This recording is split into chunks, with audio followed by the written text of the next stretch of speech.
moderator in this forum discussion. I want to thank all of you for being here to share your ideas and how to save the nature from being, and how we can protect our nature and provide a sustainable future.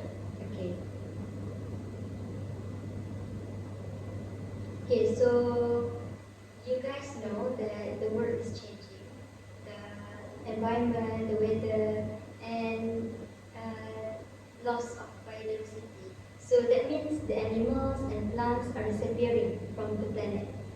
So these changes are mainly caused by human activities like deforestation and pollution. However, in every challenge that we face, we have the opportunity and solution to make things right, to gain the better future for our generation. So today's forum will discuss and focus on the solutions that we need to improve the environment and improve better future for our generation in contributing to a greener city. I'm joined today by three experts, which is Afrina, an engineer, Dr. Najua, a meteorologist, and Dr. Umairah, a geoscience lecturer. We are going to dive deeper into these topics, so without wasting our time, let's get started. So we will start with Afrina. Afrina, let's begin with you. Cities are growing at very fast rate, but this growth often has negative impact on the environment. So as an engineer, how can engineering help us create greener and more sustainable cities? Thank you, Munna. You are absolutely right. Cities are growing quickly, and with this growth comes increased demand for resources, more pollution, and greater strain on our environment. However, engineering has a lot to offer in addressing these problems. Firstly, we can focus on green building designs. Green buildings are designed to minimize environmental impact. For example, they can incorporate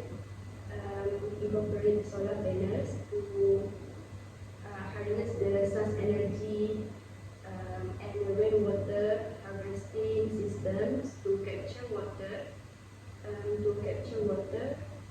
for use in gardens or for toilet flushing. In many cities, buildings waste a lot of energy because of poor isolation or old materials. But with the right energies, we can cut down on energy usage and reduce greenhouse gas emissions. Additionally, engineers can design cities to make the best use of natural resources. For instance, using geothermal energy for heating and cooling is becoming a popular choice. It's a renewable source for energy that doesn't pollute the earth like fossil fuels. Another example is designing cities with green roofs and urban gardens, which help absorb carbon dioxide and provide fresh air to the community. Another engineering solution is better waste management. In many cities, a large amount of waste ends up in landfills where it takes years to decompose.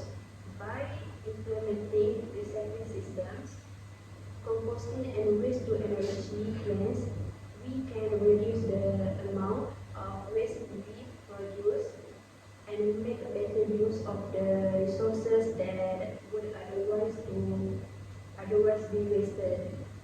Yeah, that's it. Okay, so that's a very great example of how engineering can help in sustain the environment. Okay, so how do you think we can encourage cities to adopt these ideas more widely? Okay. It's a great question, Mona.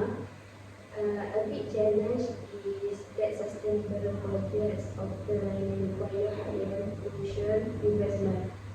However, the long-term savings and environmental benefits far outweigh this cost. Governments need to provide incentives for sustainable buildings, such as tax breaks for companies that build eco-friendly structures. Communities also need to be educated about the importance of green cities so they can implement these solutions from their leaders. We, we also need collaboration like engineers, architects, urban planners, and policymakers so that they must all work together. Technology also is available, but we need to push for its widespread use. Okay, yeah. Okay, thank you, Afrina. Okay, so let's move on to Dr. Umairah. Okay, so Dr. Umairah, we know large projects like dams, highways often give negative impact to the environment. Okay, so how can we reduce these harmful effects? Okay, while allowing it for development. Okay, thank you, Mina. So development is crucial for improving economies and providing jobs, but we must find a way to balance progress with environmental protection. A key way to do this is through environmental impact assessment, which is EIAs. These assessments evaluate the possible environmental harm of a project before it begins. If a project could cause serious damage to ecosystems, it can be adjusted or even cancelled. For example, in Brazil, the construction of the Belo Monte Dam caused the flooding of large areas, impacting local wildlife and communities. If an EIA had been used properly, perhaps we would have seen earlier concerns about these negative effects. Another solution is using green engineering practices. These involve designing projects in a way that minimize environmental harm. For instance, instead of building wide roads that destroy ecosystems, we can build elevated roads with wildlife corridors underneath so animals can move freely. This type of project maintains human infrastructure while also protecting biodiversity. Additionally, renewable energy should be a priority. If we build energy plants that rely on coal or natural gas, they will release carbon emissions into the atmosphere. But wind, solar and hydroelectric energy plants produce power without harming the environment. We should be shifting to these cleaner energy sources for both new and exciting developments. Yes, one great example is the Banff National Park in Canada. In the past, there were plans to build a highway through this beautiful park, but after considering its impact on local wildlife, the decision was made to reroute the road. Now, Banff remains a protected area, and the reroute roads ensure that animals are not disturbed in their natural habitats. And this example shows that with careful planning, development can proceed without sacrificing our natural heritage. Thank you, Dr. Umairah. Okay, so let's move on to the issue of climate change. Okay, so Dr. Najua, we know disasters like flood, hurricane, and so on are being very frequently. Okay, so can you explain why this happened and how can we reduce risks of climate change and global disaster? Absolutely, Nina. Climate change is caused by human activity like deforestation and industrial pollution. This results in the release of the greenhouse into the atmosphere, restrict heat and raise the temperature of the earth. When the earth temperature rises, this causes several changes in the weather, which can boost the natural disaster. Human also led to stronger storm and hurricanes. Melted ice is polar, which is cause sea level to rise, which can lead to coastal flooding. Changes in rainfall pattern can cause more intense drought in the southeast region and flooding island. For example, the 2017 hurricane section in the Caribbean saw an increase in the storm intensity and frequency. And this storm caused massive destruction to communities.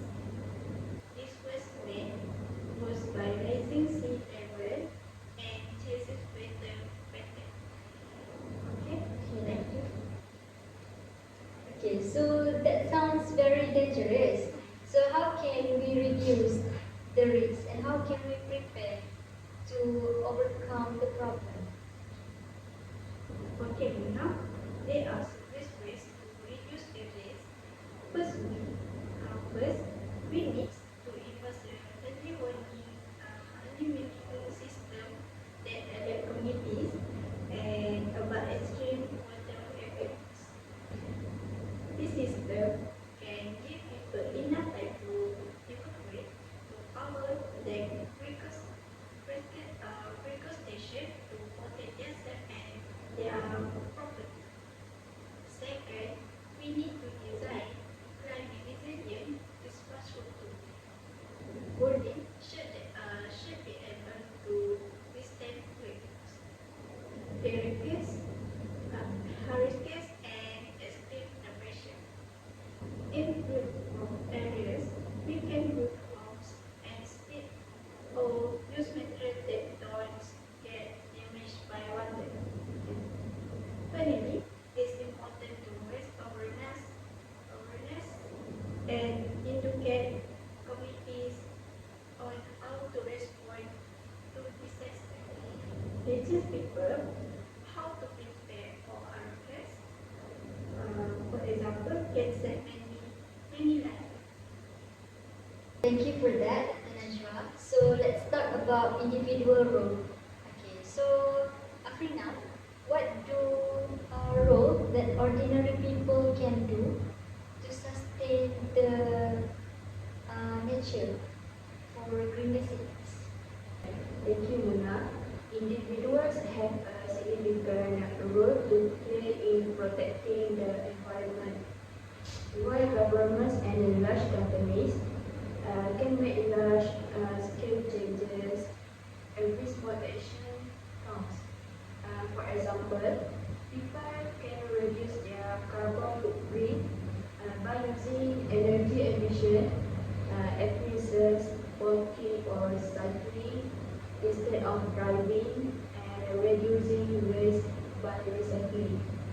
Instead of using plastic, they also can switch to reusable items like bags, water bottles, and containers. Planting trees is another effective way to help the environment. Trees absorb carbon dioxide and release oxygen, and they also can help cool urban areas during the hot winter. Also, it's important for individuals to support green business. By choosing products from companies that use sustainable practice, we can drive change in the marketplace. Yeah, that's it. Afrina. So, Dr. Umairah, how can individuals contribute to the choices and action to the environmental conservation? Okay, so individuals can play a crucial role in shaping the policies that protect the environment. For example, voting for leaders who prioritize environmental issues can lead to stronger laws and regulations. Supporting local farmers and sustainable food practices is also important. By making conscious choices, individuals can put pressure on industries to adopt eco-friendly practices. Everyone can make a difference, whether it's through their consumer habits, political choice, or everyday actions. Okay, thank you so much, Afrina, Dr. Najua, and Dr. Umairah, for your insights today. So before we wrap up, let's hear one final key message from each of you. Okay, so Afrina, what is your key takeaway for today? Sustainable cities are not a luxury, they are a necessity. If we want a better future for our children, we must start building them now. Okay, thank you, Afrina. Dr. Umairah? So, development and nature must go hand in hand.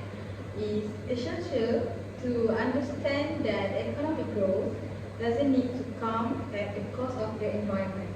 With proper planning and consideration, we can protect our ecosystem and still achieve progress. Okay, thank you, Dr. Umairah. So, Dr. Najua, what is your last message to all of us attending the forum today? Okay. Science and preparation can save life by investing in early warning system and resolving infrastructure. We can reduce the devastating effect of natural disasters. But it's also important to now to mitigate climate change to future and generation non-face effect was increased.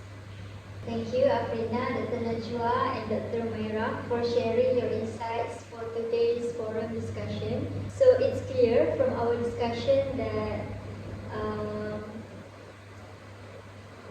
saving nature and shaping for tomorrow is a shared responsibility. Okay, so it doesn't matter if it's both are small or big, but it will shape the future of our planet. We all have part in protecting our environment.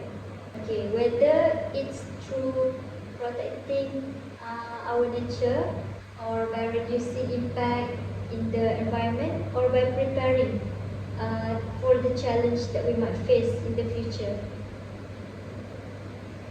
So each action counts. So let's not just talk about change, let's act on it. Together we can save nature and shape tomorrow for ourselves, for future generations and the planet. Thank you everyone for joining us today. Remember, it's never too late to make a difference. Thank you.